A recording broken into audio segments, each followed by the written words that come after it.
Has there ever been a point in your musical career where you felt like you had to make a sacrifice of money and financial stability for the pursuit of your career? And if so, do you care to elaborate on how that's been for you? Most definitely. And I don't know if I've ever talked about this in public, You but don't have to, whatever you feel no, comfortable. no, no. It's not like it's a secret. It's actually, if you look at my career, you can see what happened. So I mentioned that at the age 24, I got to tour the world with Meatloaf.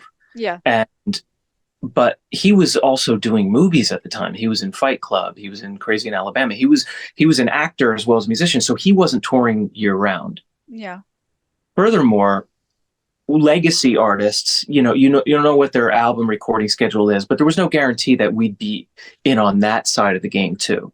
So I give you that background to show you that. So it wasn't like I turned every other musical thing off and just was like Meatloaf's keyboard player. It was Okay. like there were all these gaps, and I had my own band at the time. It was called You Were Spiraling in the late '90s, and we were striving. We were. We came close to getting a record deal, that whole thing. We had some offers, we had some demo deals, but nothing that ever fit. But I was determined because my real dream was to create original music of my own. And playing with such a big artist was, I certainly saw the opportunity in that, and that it was a rare opportunity, Yeah. and it was a lot of fun, but I knew that it wasn't going to be the thing I would just do full time for the rest Right. of my musical career. Some people do get into that line of thing. They're touring musicians. They go and they look for tours, and they want to be on the road continuously with other acts. But I was like, I'm doing my music. I'm doing my music.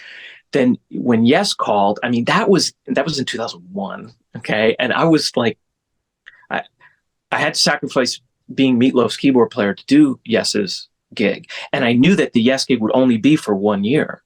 They told me in advance, this is just for 1 year.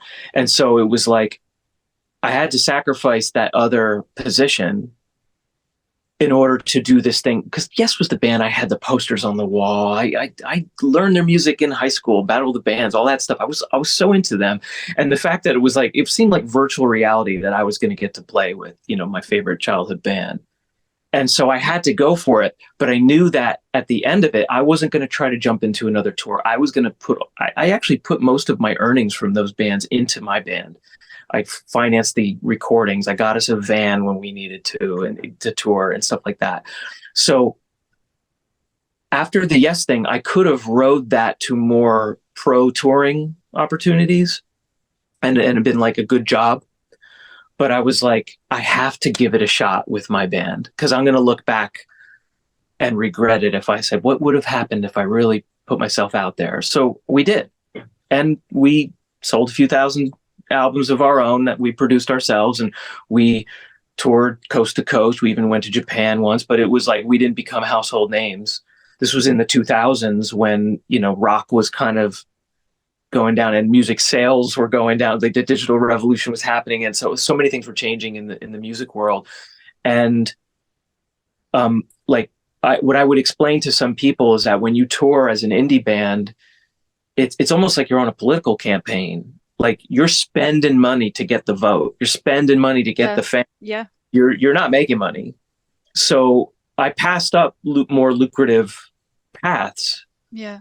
to pursue my own music. And I'm fortunate to be where I am now, because, that didn't, spiraling, it ran its course. We stopped playing around 2008, and I moved to Nashville the first time to fill a house with instruments and make a solo album, which was on my bucket list. And I'm glad I did that, because that was something that I really, in my heart, wanted to do the way, on my terms. I have a very similar experience, like personally as well. It's hard, and it's one of those things that everyone around you calls you crazy when they see you like that. They're like, "Come on, like, what are you doing?" So I kind of learned to tune all that out, but I didn't start pursuing music till I was in my 20s. I didn't start really getting into music till I was 23 or 24, which is very late. Like the idea of having a music career at starting at that age is pretty unlikely. So what I knew then and there was like, I have to put in my 10,000 hours and I have to do it fast. And mind you, a lot of my friends, like people my age, they were making financial decisions for their future, like getting ready to buy a house, doing all these things, 9 to 5 jobs. And my, my financial situation was a disaster. I mean, like things were broken all around me. I couldn't replace them. It was horrible. But it was one of those things where it was like I just knew in my heart I had to take that risk and have faith that the money will come later. And I did it. And there were definitely like times along that path where I was like, shit, am I screwing up? Like, am I ruining my whole life?